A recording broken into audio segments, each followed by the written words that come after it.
Tässä on meidän kissa Zappi. Zappi on reilu vuoden ikäinen kollipoika, joka on syntynyt villiin luontoon ja sai nimensä just sen takia, että oli hyvin aggressiivinen ja pelkäs, lähinnä pelkoaggressiota, hyökkäili ihmisten kimppuun.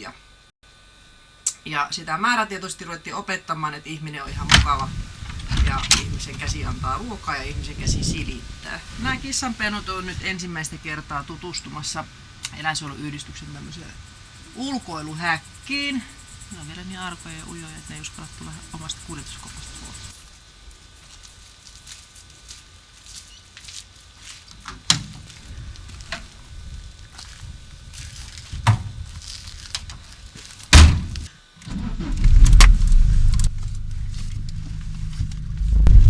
Tämä syysaika on oikeastaan viimeinen hyvä aika ottaa ne sieltä pois.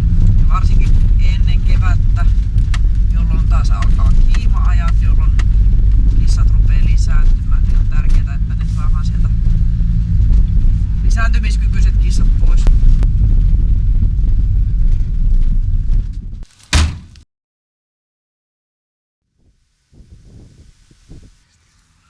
Tämän voi asettaa sille kissan suosimalle kulkureitille. Laitetaan ruokaa. Käydään tarkistamassa vähintään kerran päivässä, mieluummin useamman kerran, että pystytään valvomaan, niin se on ihane tilanne, että heti kun se kissa sinne menee, niin toimitetaan se sitten parempaan paikkaan. Ja viritetään. Talvella siihen kannattaa laittaa jotain lämpöeristelevyä tuohon alle, että kissalla ei ole sitten kylmä. Tarvittaessa tämän voi peittää myöskin huovalla tai viltillä, jolloin sen kissan on siellä ehkä vähän turvallisempi tunne olla. Nämä pennut on villiluonto. Tämä oli kans siis sellainen kissa, jota ei ole käsitelty. Eli syntynyt luontoon villiemon seuraan.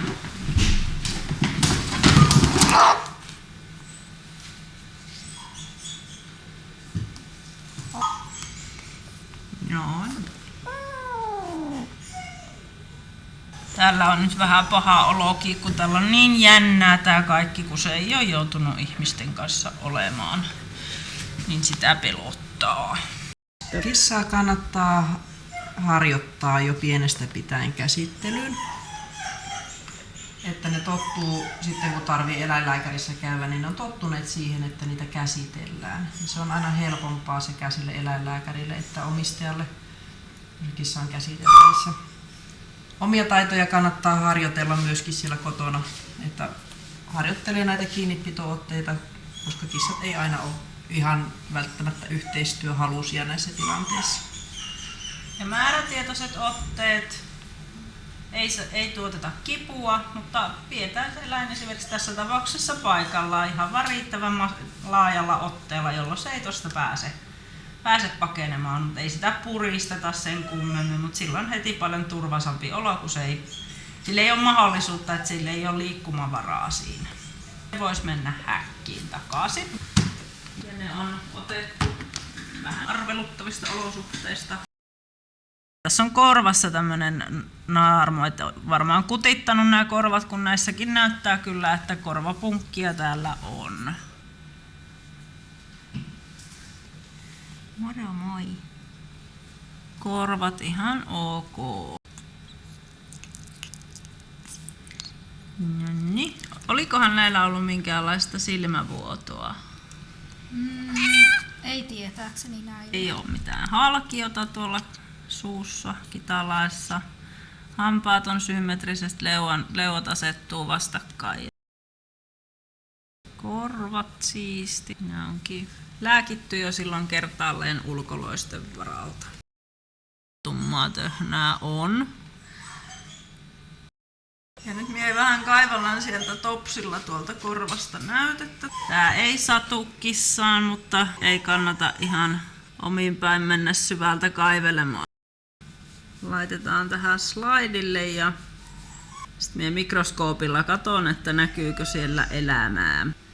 Joo, kyllä täällä näitä mönkii.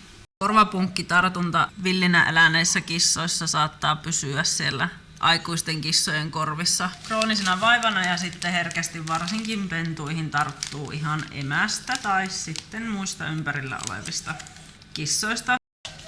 Koska tällä oli niitä korvapunkkeja, laitetaan tämä loislääke tonne niskaan, eli tehdään jakaus tuohon karvaan, että se menee tää neste tuohon ihon pintaan eikä jää pelkästään karvoihin kiinni. Vaikka se laitetaan vaan tähän paikallisesti, niin se vaikuttaa koko kissan elimistössä. Tehdään kaikille näille rokotusterveyskortti, jonneka laitetaan kissasta ne tiedot, mitä tiedetään. Nämä kissat on syntynyt kesäkuussa. Tämä sukupuoli. Poika. Ja tämä on poikakissa. Tämäkin on poika. Tämä on poika. Ja poikahan se tämäkin on.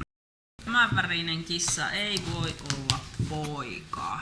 Tyttö se on. Tyttö. Väri. Yritetään kuvailla, eli ruskeamusta raita on semmoinen tavallinen maatiaisraitakissa, johon tulee omistajan tiedot ja tänne myöskin sitten sirun tiedot, sitten kun laitetaan sirut kissoille, niin sirun numero. Tänne merkitään rokotukset, mitä eläinlääkäri on antanut, sekä loishäädöt tai muut toimenpiteet. Ja tämä kulkee kissan mukana läpi elämän. Ja sieltä voi aina tarkistaa, että milloin on seuraava rokotuksen tarvis. Pää on vähän töhnäinen, sillä on ollut sitä silmätulehusta ja silmälääkitystä. Mutta itse silmät näyttää nyt rauhallisemman näköisiltä jo. Täältä nähdään, että ikenet pikkusen punottaa ja hammaskiveä on noissa isoissa hampaissa jonkun verran. Eli tällä lievä ientulehdus on täällä suussa. Alaleuassa ei ole ollenkaan etuhampaita ja yläpuolella on vain noin 4 kappaletta. Jos kissat lisääntyy lähisukulaiset keskenään, niin myös hampaissa voi ruveta näkymään muutoksia. Eli hammaskaavaltaan kissat ei olekaan enää normaali hampaistoisia, vaan siellä on hammaspuutteita yleisemmin. Ei niinkään liikaa hampaita, vaan se, että niitä puuttuu. Tuossa on hammaskivikertymää. Aina tällaiset haavaamat korvan leher juuressa viestii siitä, että se kissa on todennäköisesti itse raapinut tätä korvallista, eli sitä kutittaa täällä korvassa joku. Siitä me voitaisiin ottaa vähän näytettä. On vilkkuluomi, niin se tyypillisesti sairastuneella kissalla nousee tuohon silmän päälle. Eli se on jäänne matelia ajoilta. Kyllä siinä vähän tuommoista röheilyä on, että se voi olla sen tulehuksen aiheuttamaa. Että se on toi limakalvo kärsinyt siitä tulehuksesta. Eli tähän silmään nyt voisi kyllä vähän vielä jatkaa sitä paikallistippahoitoa, että se varmasti saataisiin rauhoittumaan se tulehus sieltä.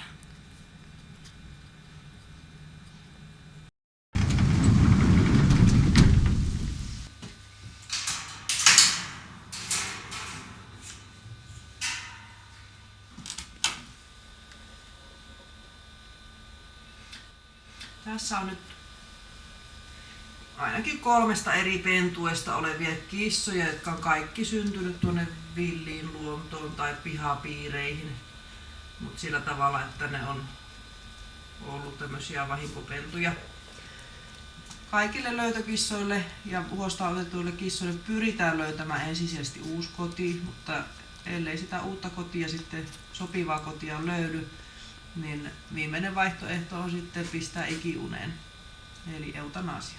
Pennuista on helpompi kesytellä, nopeampi kesyttää kuin aikuisista, mutta yleensä villiin luontoon syntyneistä kissoista määrätietoisella käsittelyllä saadaan ihan hyviä seurakissoja, sikäli jos ne ei ole liian pelokkaita. Sitten tietysti ei haluta kiusata, jos on liian pelokas kissa. No silloin kun tulee tämmöisiä nuoria pieniä pentuja, niin annetaan alkuun niiden tutustua vaan paikkoihin ja pikkuhiljaa ruvetaan siedättämään niitä ihmisen läsnäoloon ja ne oppii nopeasti, että ihminen on se, joka tuo ruokaa. Ruoka on hirmu hyvä tapa saada kissoja tutustumaan ihmiseen ja jopa tykkäämään ihmisestä. No meillä otetaan ainoastaan eläinlääkärikulut, mitä kissojen rokotuksista ja leikkauksista tulee. Löytöeläimistä kunta maksaa 15 vuorokautta säilytyksestä ja hoidosta. 15 vuorokauden jälkeen rahoitus on ihan vapaaehtoispohjalla.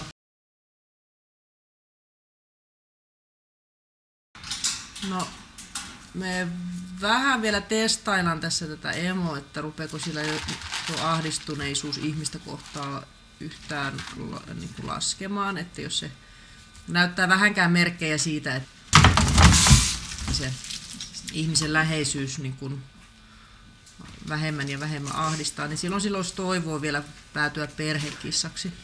Näistä yksi on varattu, toiset vielä odottaa varausta.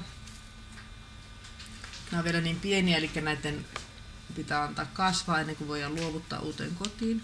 Luovutusikä on 12 viikkoa. Varmin tae sen kissanpennun luovutusiän takaamiseksi on, että se kissa on rokotettu. Kissa voidaan rokottaa 12-viikkosena, jolloin jos sillä kissalla on rokotustodistus mukana, niin silloin tiedetään, että se 12 viikkoa on sillä niin kuin ikää siinä vaiheessa, kun se lähtee uuteen kotiin. Kissanpennut tarvii kasvaakseen lajikumppaneita, oppiakseen kaikennäköiset kissamaiset asiat. Jos ne veerotetaan liian aikaisin, niistä saattaa tulla semmoisia lussuttajia, jotka imeskelee vaatteita tai ihoa ihmisten kainalossa tai hiusrajaa. Tai sitten niistä voi tulla stressipissareita, stressikakkaajia, että ne ei osaa käyttää pottaa, ne saattaa kakkia mihin sattuu ja pissiä mihin sattuu. Meillä pyritään, että mahdollisimman paljon saataisiin kissoja sijoitettua uusiin koteihin, että nämä ei olisi turhaan syntynyt tähän maailmaan. Se on meidän ihmisten omaa tyhmyyttä, että näitä kissanpentuja syntyy. Niin mun mielestä se on eettisesti kyseenalaista, että ne tapettaisiin 15 vuorokauden jälkeen, mikä on lakisääteinen säilytysaika. Et kyllä meillä mun mielestä on velvollisuus yrittää saada niinku tänne maailmaan syntyneille kissoille hyvät kodit. Jos tommonen kissa tekee pennut luontoon ja sinne jää yksikin narttukissa, voi seuraavana vuonna kissapopulaatio olla jopa 30 kissaa.